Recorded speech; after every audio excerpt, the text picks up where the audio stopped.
दुआरा भर के हो गई बा। सुबह सुबह पता न कहाँ चल गई है।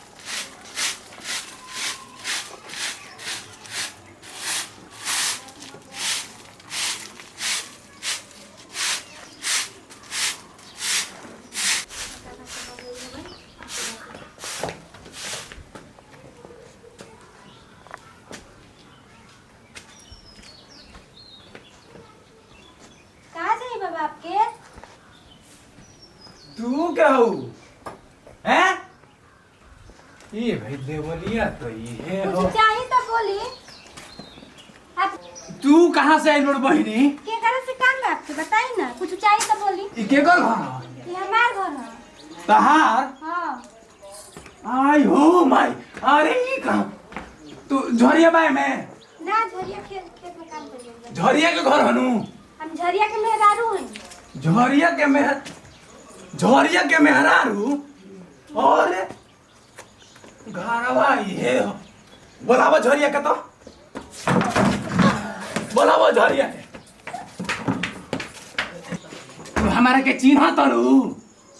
हाँ चिन्हा तब। रुकिए के बैठी हम अबे आवत। आबे तो बियाह को ले बा। साला 2 दिन खातिर होने गहनी का हमरा के मेला में छोड़ के आ गई। आइ के लौंडा बियाह कर ले हलस। आबे दे लौंडा 2 दिन में बियाह कर ले हलस। हेली अरे हो चल जाई सीधे। आय हो दादा। अरे होई हमरा के भीख देतिया। हमारे घर में हमारे के भीख। हां ये आपके घर है। झरिया के बोलाओ। झरिया बताई कि हम इके कर घर हो। ए जे बैठी हम बोला के आवत। बोला झरिया के बोला। चुपचाप बैठा रही। हमारा घर में हमारा के से आके तमाशा कइले बड़ा। का जाने कहाँ के आइल बिया। आबे दो करा के यही जे हम बैठल बनी। आ उधर के बताओ तनी बेरा।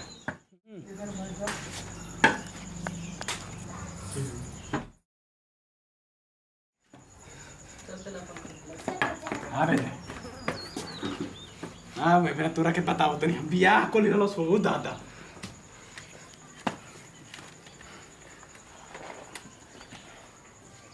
सूता बोलो सूता। आबे बेरा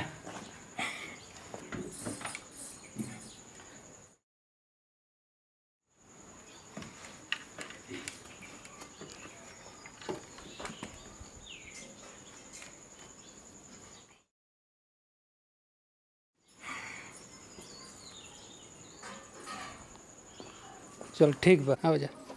चली ना देखी करे के घरवा के बैठ गइल बा। के ह? काहे ने को बूढ़ आदमी कहता कि ई हमार घर है। और ई खूब आराम से बैठल बाटे। ए भाई कौन ह कि जोन हमर मेहरारू पा कैसन ताकत है। इतना तो सुंदर पटला ही बड़ी कि कोनो तोरा के देख ली। हमरो के ये लगता है वो नियत खराब हो गइल बा। बार-बार घर में जात रहो। चल तो चली ससुर के बारे में समझाई। देखियो जे सुतल बड़ा देखियो। लगता कि इनकर घर है। ई कौन हले? देखी कितना आराम से सुतल बड़ा। लगता कि इनकर घर है। रह जेकर कब हम सबक सिखावत तनी। झाड़ू तो हां रुक। तैयार बड़ू प्रियंका? हां हम तैयार हैं। 1 2 3 हो तो फ्री। आय हो अरे बोलो रे। अरे हमें जान दे। आय हो भाई। अरे बोल। अरे आय हो। आय हो। अरे हमें जान दे। आय हो। अरे बाबूजी रोवा। अरे प्रियंका रुको। अरे तू ही रहो हैं? ते हमारा के झाड़ू मोड़ ले हो हैं? अरे बाबू, आय हो दादा। अरे हमारा के बड़ी मान को सुनो तहारा के कोई शर्त पर छोड़ हे करा के झाड़ू मारो। तू हमारा के मरलू हो। आया के बाबूजी है। मारा करा के ना मरबू तो हम मारा करा के बाबूजी हमके माफ कर दियो। ना बेचारा जरा नहीं आ। तबे माफ कर बिन के मरबू तबे। मर। अरे हमारा के हमारा के रहती मरबू की ना मार के तान मारिया नु। तेरा के झाड़ू मोड़ ले हो। नाची नहीं आ रहा। अरे बाबूजी हमके माफ कर दियो। हम ना जन्नी है। माफ कर दी जल भाना को भाई से हम आई हम बनी कितना बतेले रहन के हमार कोनो बाबूजी बाड़ो। कहने पड़ता रे रे हां ते के कर हमरा रे अब जानी करो भुला गनी अब आइबे ना करम। ओइबे ना करम तो का माटी लगा ले हो तोहनी के याद बाबूजी गलती हो गई। बाबूजी का तोहनी को कदर है नहीं। बाबूजी माफ कर दीजिए दी ना चिन्हनी हम लोग हट जा आँखी के सोझा से हट जा तो मुंह में हुड़ दे और रह दिन बाबूजी कितना मारब रह दी हम ना बचेंगे तब हम का हई हमारा के भीख लिया के देत रहले भीख तो जले ना कि बाबूजी आवत रहा हमारे घर में भीख लिया के देती है तो हम लोग के छोड़ा देता नहीं आदत चुप रही बाबू जो पानी लिया पहले जो पानी से के ले आ साथ में गुड़ के भेरी लिए बाबूजी बुखार पड़ल आ खानो बनाओ तो हनी लोग के अरे जादी ते बाबू काहे हमरा के छोड़ के आगे रहले रे अरे हम जानिए कि रवा होने चाट खात रहूंगी हाँ। हम कभी घूम कर जात नहीं गुजर वो होइल ही नहीं थी तो चलिए आ जाए ते यहाँ के बियाह कैसे कर ले हो हां ते बियाह कैसे कर ले हमरा से बिना पूछले हां बियाह कैसे कर ले रे अरे देखी वो बात नहीं खे बैठी पहले तार हम छोड़ावत नहीं याद जादी हम भुला के रहनी वो भुला के रहनी हमने नहीं गिरो नहीं सोचे नहीं कि अकेले बानी बिया हुआ कोली तार अरे तार माई नहीं रहली हो वो जे छोड़ के आई रहलानु हाउ आई बिया कहां गई रे कहां से लेके आई बड़े ओकरा के बोल तो कहे नहीं करे हां तोर माई हो हमू नहीं कि जान तू कहाँ की हो तो बियाह कैसे कर ले रे हां बियाह कैसे कर ले हो हां बियाह कैसे कर ले बियाह कैसे कर ले हां पूछ रे हमरा से कहली हां अबे तो करो के समझाओ तो नहीं करा बियाह कर ले बड़ बाबूजी के होने भूलवा के चल गेल हम जादी बाबूजी सुती ताला लिया घर में ताला मार अरे जादी ताला मार पानी के ये मेरा खेत दो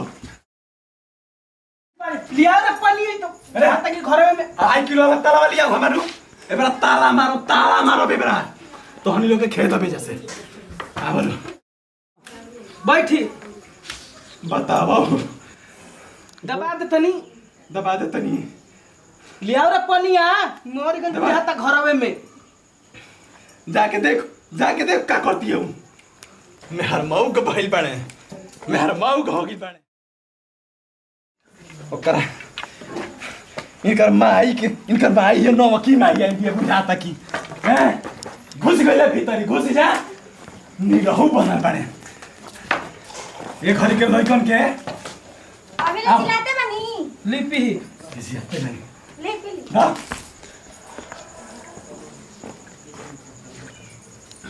हम बोल के खाई दांत कमजोर बा तुर के काहे ले रहे हां खाई के ले टूट गेल टूट गेल वही जो में ठार के लिए आवत है जो ठार के ले अपने खा गोल और ओकरो के खियाव अपना रानी हई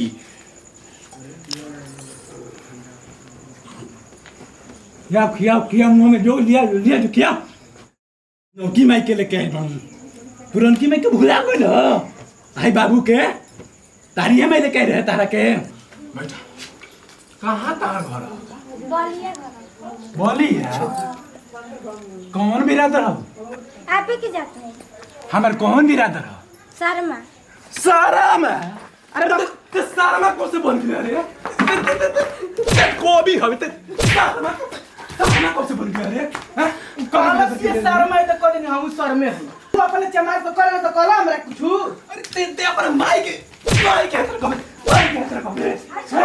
तू अभी बैठ के कपड़ा पर चढ़ जीबे बैठो ने बैठ जा कपड़ा पर अच्छा ये बताओ मरबना नु फिर बोल ना तुम्हारा बोल हम एगो बात कहतनी तू चमाई से बियाह करे त हम कुछ कहनी काहे नहीं तो का? चुप मना दे करा के चुप रही जाए दे तू अपना बियाह में हमर फोटो काहे नहीं लगैल अरे तू मेरा रहले रे हमर बियाह में ते रहले हैं अपना बियाह के शादी में फोटो लगाई केसट में फोटो लगाई तोर बाबूजी के बियाह में रहुआ कहां से आ गई नी तू हंस तरू हैं इनकर बातिया सुन के हमर हंसी आवता बतिया सुन के ली और बिस्कुट खाई पानी पी करिए इनकरा के ला ला अपन परान पियारी के पिया क्या खोल खा ले एगो तेऊ हां आप खा ली बाबूजी बोर के पी ली ज्यादा ना खींचा जाला जादी दुन आदमी गोड़ लागत है अभियो आशीर्वाद दे दी गोड़ लग रे कोला खुश रह हमरो के खुश रह ना तूने जौन तू कइला आशीर्वाद दे कैसे आई है भेजले रहला ह भेजले रहला हमरा खातिर मार्च सुमो टाटा सुमो ओही से नहीं है तार माई लेके गई रहली है बाबूजी बिना पहिया वाला गाड़ी से अइल हन हम देखनी हन ना बाबू? तार माई भेजले रहली है तनी कम बोला तो काहे कर तनी लोला कम लड़ाब तनी लोला कम बजाब या तो धक उठल लिए खींच देता है ज्यादा चुप रही पतो तर बुझात नहीं के तरह बोलते नहीं पतो के पतो आज पतो ना ना जा घर में जा खाना बना खाना बना मैंने का बनवाइए बरा ओलबा ओलो के तकारी बनवाओ बेटा बनावे ले कह तनी बना दी तो ठीक है बा नहीं तो हम बना दे तनी ओकर नहीं तो हम बनी नु हाँ जो हम माई जाना सिखैले तनी बिया। सुबह से मेहर मऊ घवे जो बनवा माई के संगे आज ले कोली ना बनवैलस आइ बेरा जाता मेहरी संगे बनवावे पाका मेहर मऊ हो गइल भाई निरहु बनता निरहु जब से हो गनवाइल दुलही रहे बीमार निरहुआ सटल रहे निरहु भइल बालो ए घरी के लइका इहे हो गइल बड़ा सन भैया